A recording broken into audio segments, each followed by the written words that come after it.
नमस्कार, मैं हुसैन रिजवी। नमस्कार, आपके साथ मैं हूं मीनाक्षी जोशी। सुबह के 9 बजे हैं और हम आपके लिए लेकर आए हैं सुबह 9 बजे की 9 बड़ी खबर। आज हम आपको दिखाएंगे बंगाल में किसने दी बीजेपी को वोट देने पर मौत की धमकी, किसानों ने जनता से क्यों की है एक वक्त का खाना ना बनाने की अपील, और कोरोना के वैक्सीन पर स्वास्थ्य मंत्री ने क्या गुड न्यूज की।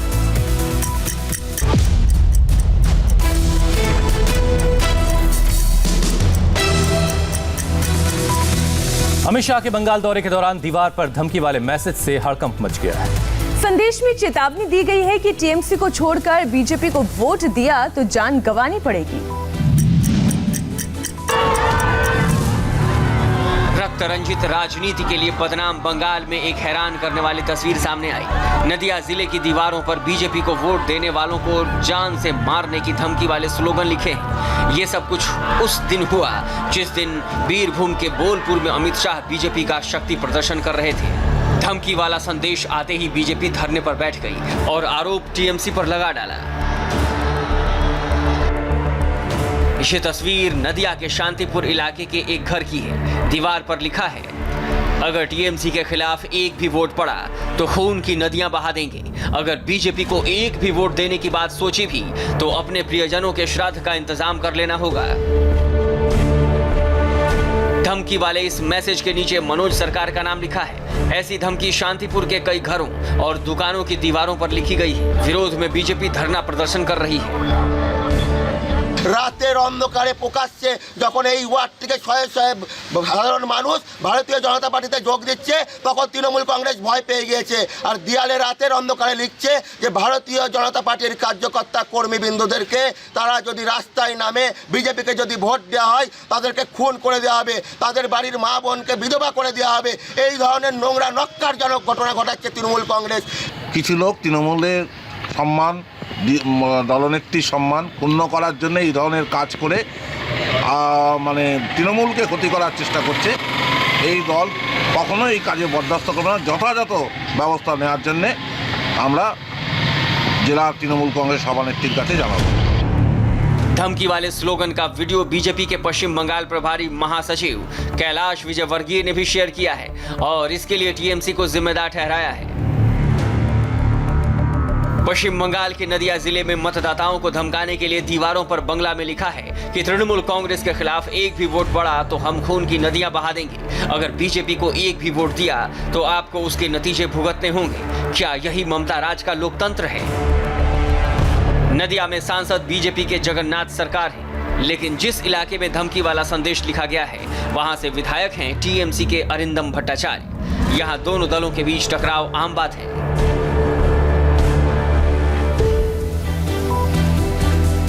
तो बंगाल में बीजेपी को धमकी मिल रही, लेकिन पार्टी बार बार बंगाल में शक्ति प्रदर्शन कर रही है।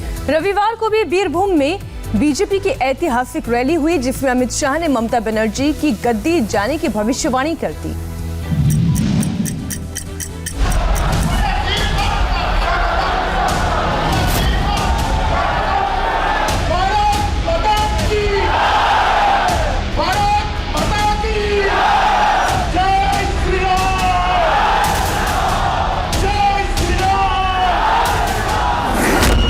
दिन के अपने बंगाल दौरे के अंतिम दिन अमित शाह ने बीरभूम में अपना दमखम दिखाया। रविंद्रनाथ टैगोर के शांति निकेतन जाकर गुरुदेव की निशानियां देखी, लोक नृत्य देखा, बाउल लोक गायक वासुदेव दास के घर पहुंचे और बोलपुर में रोड शो किया जिसमें सड़कों पर जन सैलाब उमड़ पड़ा। अमित शाह ने अपने रोड शो के दौरान मुख्यमंत्री ममता बनर्जी पर डायरेक्ट अटैक किया।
अमित शाह के इस चुनावी मिशन का मकसद बीरभूम के आसपास की 54 सीटों पर असर डालना था। रोड शो के बाद अमित शाह ने एक प्रेस कॉन्फ्रेंस भी किया और कहा कि बंगाल में बीजेपी सत्ता में आई तो बंगाल की मिट्टी से जुड़ा शख्स ही मुख्यमंत्री बनाया जाएगा। कोरोना वैक्सीन पर स्वास्थ्य मंत्री डॉक्टर हर्षवर्धन का एक बड़ा बयान सामने आया है। हर्षवर्धन का ये बयान देश की 130 करोड़ जनता को राहत देने वाला है।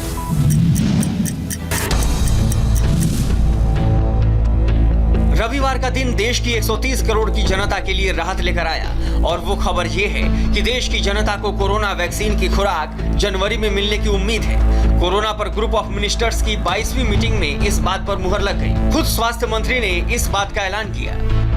Apart from the fact that we are planning to give vaccine to almost 30 crore people, we will be able to get rid of this virus as best as possible.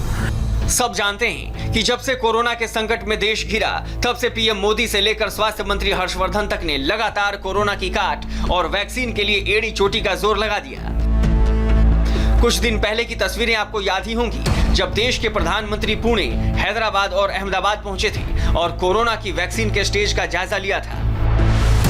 कोविड-19 के 4 टीकों का क्लिनिकल ट्रायल चल रहा है और जब सुरक्षा के आंकड़े अनुकूल पाए जाएंगे तब इसे मंजूरी देने पर निर्णय किया जाएगा। शुरुआती चरण में कोविड-19 के टीके स्वास्थ्य कर्मियों और अग्रिम मोर्चे पर काम करने वाले लोगों को दिए जाएंगे। टीके की उपलब्धता के आधार पर 50 से ज्यादा उम्र वालों को भी इसकी खुराक दी जा सकती है। चुने गए लोगों को टीकाकरण और उनके समय के बारे में उनके मोबाइल नंबर पर सूचना दी जाएगी।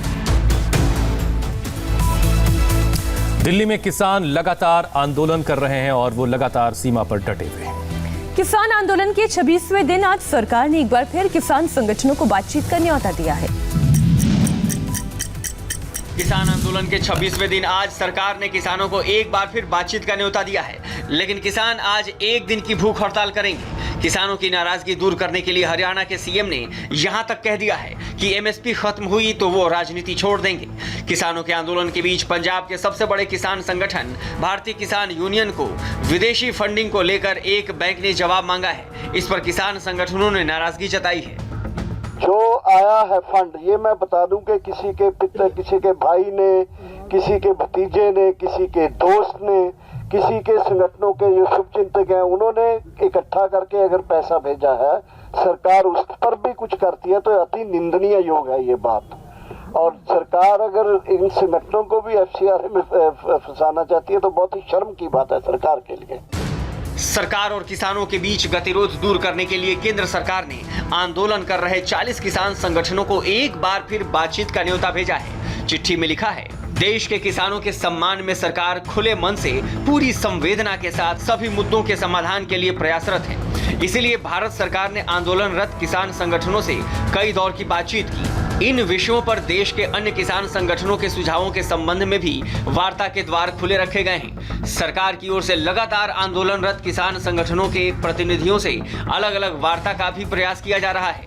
ऐसे में फिर से बातचीत के लिए सुविधा अनुसार तिथि अवगत कराने का कष्ट करें, जिससे विज्ञान भवन नई दिल्ली में बैठक आयोजित करके समाधान किया जा सके, जिससे आंदोलन समाप्त हो।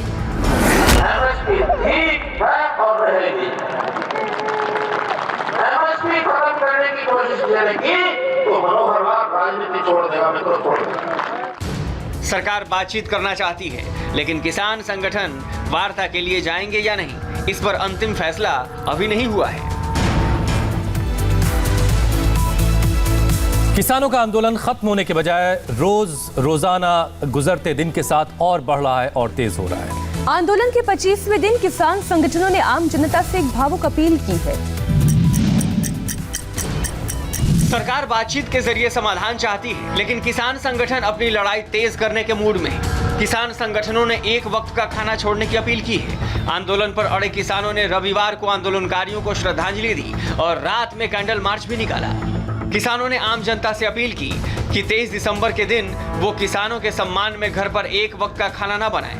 किसानों ने 25 से 27 दिसंबर तक हरियाणा में सभी हाईवे पर टोल वसूली रोकने का आह्वान किया है। इसके अलावा 27 दिसंबर को प्रधानमंत्री के रेडियो पर होने वाले मन की बात कार्यक्रम के दौरान थाली बजाकर विरोध करने की अपील की गई है। भूख हड़ताल करेंगे हम 24 घंटे के लिए भूख हड़ताल पर बैठेंगे और 23 तारीख को एक दिन के लिए किसान एक टाइम का भोजन न ग्रहण करें, उसको त्यागे। वो शहर में रहने वाले लोग हैं या कोई भी हैं। और 26 और 27 तारीख में ये रहेगा कि जो बीजेपी या उसके अलायंस जो संगठन है उनको हम चिट्ठी लिखेंगे। लोग हमारे वहाँ पर उनके वहाँ पर जाएंगे, उनको चिट्ठी दिखाएंगे और उसका जवाब हम उनसे मांगेंगे। किसान संगठनों के विरोध के बीच रविवार को पश्चिमी यूपी के किसानों ने कृषि मंत्री नरेंद्र सिंह तोमर से मुलाकात की और नए कानूनों का समर्थन करते हुए ज्ञापन सौंपा। उत्तर प्रदेश के मुख्यमंत्री योगी आदित्यनाथ अपने गृहनगर गोरखपुर में रात में अचानक औचक निरीक्षण पर निकल पड़े। योगी आदित्यनाथ एक रैन बसेरा में पहुंचे और लोगों से उनका हाल जाना। कोई दिक्कत तो नहीं आ रहे हैं? आप कहाँ से हैं? कोई यहाँ कैसे है? आप दिखा आपके बताइए कौन सा दिखता है? दिखा लिया डॉक्टर से और ये सदर में दिखाए हैं और दवाई दी है। मेडिकल कॉलेज नहीं गए थे? मेडिकल कॉलेज में दिखा देना, दवा दीजिए, डॉक्टर की दवा दे दीजिए।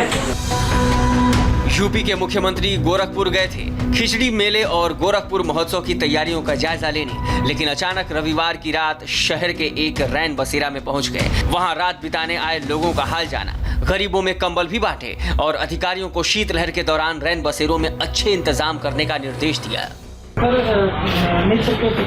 खराब है, देखने के लिए आए, देख लिया है, यहाँ पे दिक्कत तो नहीं रहने के लिए। गोरखपुर में हर साल मकर संक्रांति के मौके पर खिचड़ी मेला आयोजित होता है। मुख्यमंत्री योगी आदित्यनाथ ने इस दौरान दूर दूर से मेला देखने आने वाले श्रद्धालुओं की सुविधा का इंतजाम करने का आदेश भी अफसरों को दे दिया है। मेट्रो कार शेड के मामले में उद्धव ठाकरे सरकार और मुख्य विपक्षी दल के बीच तलवारें खिंच गई।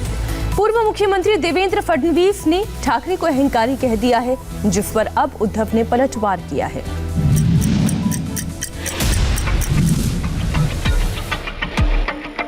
मी अहंकारी आहे, जरूर माझ्या मुंबईबद्दल मी अहंकारी आहे, माझ्या मुंबईकरांसाठी आणि महाराष्ट्राच्या हितासाठी मी अहंकारी आहे। का नसावा अहंकारी? मेट्रो शेड मामले में ये जवाब सीएम उद्धव ठाकरे ने बीजेपी नेता और महाराष्ट्र के पूर्व मुख्यमंत्री देवेंद्र फडणवीस को दिया। दरअसल फडणवीस ने कहा था कि अपने अहंकार के चलते उद्धव सरकार आरे की जगह कंजूर मार्ग पर मेट्रो कार शेड बनाना चाहती है। इसी का जवाब उद्धव ठाकरे ने दिया।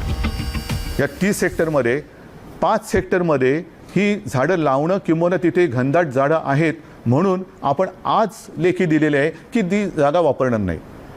आता ती जागा जर का वापरणार नाही तर ती जागा या प्रकल्पात घेतली कशाला आहे? म्हणजेच असं की 25 हेक्टरची जागा जिचं काम 2023 साली पूर्ण होणार, ती त्याच्यानंतर 2-5 वर्षामध्ये कमी पडणार। मग आपण म्हटलेलंच आहे 5 हेक्टर या प्रकल्पामध्ये, मग ती झाडं कापा, ती जागा घ्या। उद्धव ठाकरे के मुताबिक मेट्रो कार शेड के लिए जितनी जगह चाहिए थी उससे कम इस्तेमाल की गई, ताकि कम जगह का हवाला देकर जंगल की जमीन का इस्तेमाल किया जा सके। लेकिन अगर पहले ही बड़ी जगह का चुनाव करते तो ऐसा करने की जरूरत ही नहीं पड़ती। आता स्टेबलिंग लाईन म्हणजे काय? तर साधारणतः असं आहे की हे जे मार्ग आहेत, मेट्रोचा मार्ग आहे हा ठरलेला आहे, जसा रूळ असतात तसे ते मार्ग आहेत, त्याच्यावरती पीक आवर ज्याला म्हणतो, म्हणजे सकाळचा आणि संध्याकाळचा ऑफिसमधून घरून ऑफिसमध्ये जाण्याचा आणि संध्याकाळी ऑफिसमधून घरी जाण्याचा काळ, ह्या काळामध्ये आपल्याला अधिक लोकल्स जशा अधिक लागतात तशाच मेट्रोच्या कार सुद्धा किंवा त्या ट्रेन सुद्धा ह्या जास्त लागणार। इस बीच देवेंद्र फडणवीस ने ट्वीट किया और लिखा, निर्माण उस जगह को ध्यान में रखकर ही किया गया था। सुरंग बनाते समय भी साइट वाली जगह का ख्याल रखा गया था। ये काम लगभग 80% पूरा हो चुका है। अब चाहे कोई भी दूसरी जगह चुनी जाए, पैसा और समय दोनों की बर्बादी होगी। आपकी जानकारी के लिए बता दें कि इस मसले को बीजेपी बॉम्बे हाईकोर्ट ले गई थी। महाराष्ट्र की फडणवीस सरकार ने अपने कार्यकाल में आरे में मेट्रो कार शेड बनाना शुरू किया था, जिसे उद्धव सरकार ने बदलकर कांजूर मार्ग पर निर्माण शुरू कर दिया। बॉम्बे हाईकोर्ट ने इस पर स्टे लगा दिया, क्योंकि अपनी जमीन होने की वजह से केंद्र सरकार ने निर्माण पर रोक की मांग की थी। अब उद्धव ठाकरे ने इस मसले को सुलझाने के लिए बीजेपी नेताओं को बातचीत का न्योता दिया है। दिल्ली के पास गुरुग्राम से खूनी संघर्ष की हैरान करने वाली तस्वीरें आई। जमीन विवाद में दो पक्षों के बीच ऐसा घमासान हुआ कि आधा दर्जन से ज्यादा लोग घायल हो गए। गुरुग्राम के सोहना के संचोली गांव में दो पक्षों में जबरदस्त बवाल हुआ। जमीन विवाद में फायरिंग हुई। इसके बाद दोनों पक्षों ने एक दूसरे पर धावा बोल दिया। करोड़ों रुपए की लग्जरी गाड़ियों में तोड़फोड़ की गई। इन तस्वीरों में दो पक्ष आपस में मारपीट करते हुए दिख रहे हैं। कुछ लोग जख्मी हालत में जमीन पर लेटे नजर आ रहे हैं। इस बीच लोगों ने इन लग्जरी गाड़ियों पर भी अपना गुस्सा निकाला।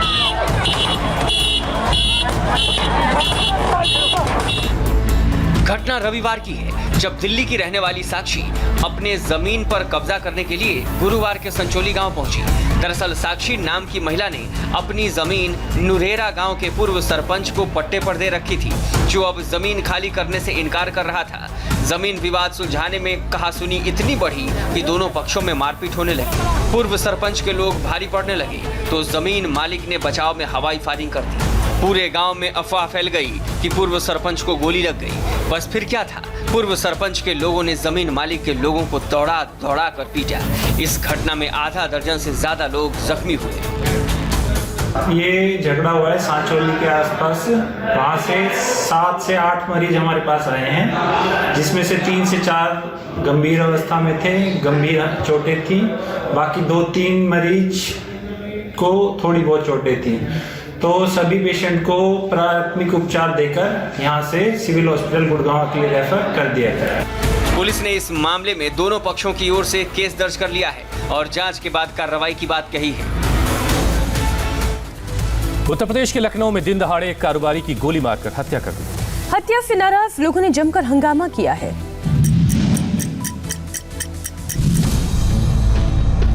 घटना यूपी की राजधानी लखनऊ के मोहनलालगंज की है। व्यापार मंडल अध्यक्ष सुजीत पांडे बाइक से अपने ईंट के भट्टे पर जा रहे थे, तभी पहले से घात लगाए बैठे दो बदमाशों ने उन पर ताबड़तोड़ फायरिंग कर दी और फरार हो गए। बचाव में सुजीत पांडे ने भी अपनी लाइसेंसी रिवॉल्वर से फायरिंग की, लेकिन सुजीत पांडे को कई गोलियां लगी और जमीन पर गिर पड़े और अस्पताल में इलाज के दौरान उनकी मौत हो गई। दिन दहाड़े इस हत्याकांड के खिलाफ लोगों ने खूब हंगामा किया और जल्द से जल्द आरोपियों की गिरफ्तारी की मांग की।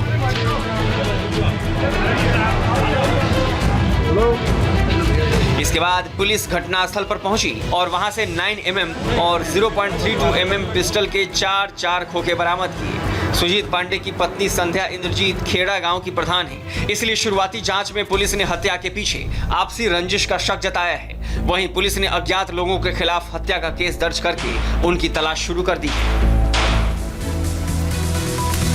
थोड़ी देर में प्रधानमंत्री नरेंद्र मोदी भारत जापान संवाद को संबोधित करने वाले हैं। पूरी डिटेल्स एक छोटे से ब्रेक के बाद।